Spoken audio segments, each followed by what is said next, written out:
Hello, Ali.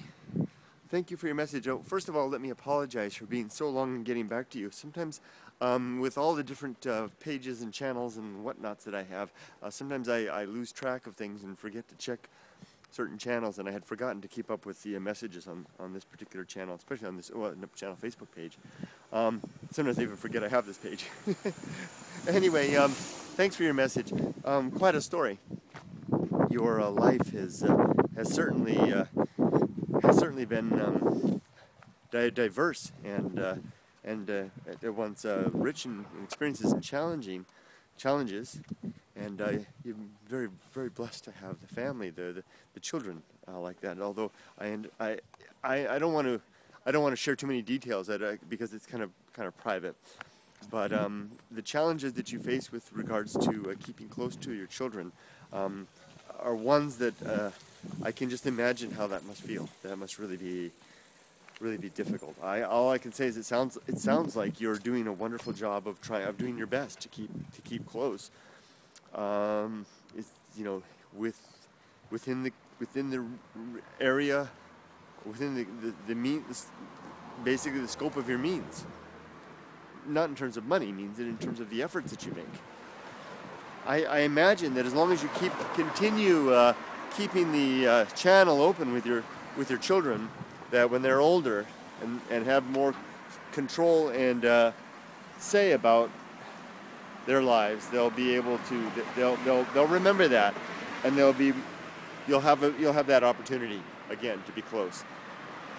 I think that having gone through a somewhat similar situation myself when I was a boy, I remember the efforts that my father made more than anything else. And he and I did become and remain close until his death as adults. Let's go on to the other part, what to do from here, right?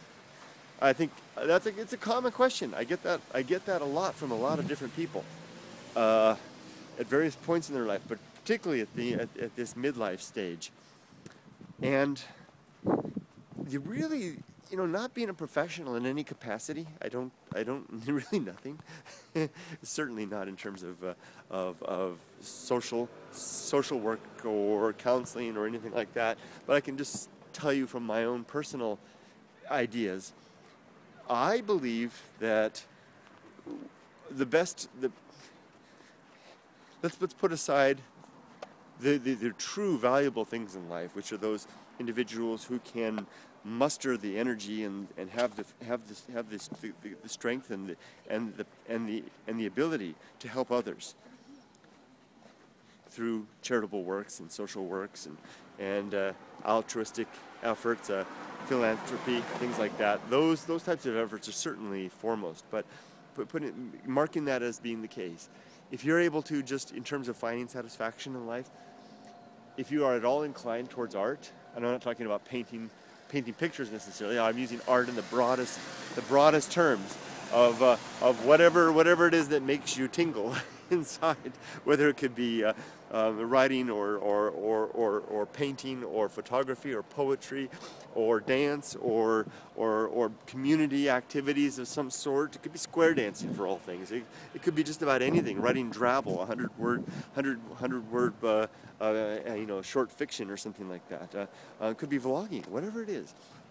If you have if you found your art, if you're fortunate enough to have found in the course of your life your art, what it is, then I would say that spending time, finding time, making time to do it, and to endeavor towards that, for whether or not it shows any fruits now or ever in your future. If it's got to be the kind of thing you just love, you'd be doing it even if no one was acknowledging it. I would say that that's a worthwhile thing to do. But you have to watch out, because for a lot of people, it's not the art that they're after, but the recognition that they're after. Sorry, it's for the dark. I'm trying to hold the camera down. I don't want the people in the cars there to think I'm photographing them. A lot of people, they tell themselves that they're after their art, but what they're really after is the recognition that comes of the art. And so they get impatient, or they choose to abandon the art if they feel that it's not giving them what they're after, the recognition. So you have to ask yourself, is it really something that you want to be doing or is it the accolades that can come of it that you're after? And if it really is the former, then by all means, spend the duration finding time, making time, and using time to further whatever it is that makes you giddy. Whatever it is that, like my father used to say, and I know he got it from somewhere else, but following your bliss. It's kind of a cliche, but I think it's a worthwhile one. And well, that's what I do. That's what I try to do. As for all the rest and all the details, I appreciate all that you shared with me. I won't talk specifically about any of them here. You opened yourself up. You opened your personal life to me, and I do appreciate that. And I have a lot of sympathy for the challenges that you have and you continue to face. And I wish you all the best in your walk. Let me know if you have found your art, or if you haven't, and you start looking. If you find it, what it is, and share with me your continued walk through the remaining years of this journey of yours. Take care, friend. Bye bye.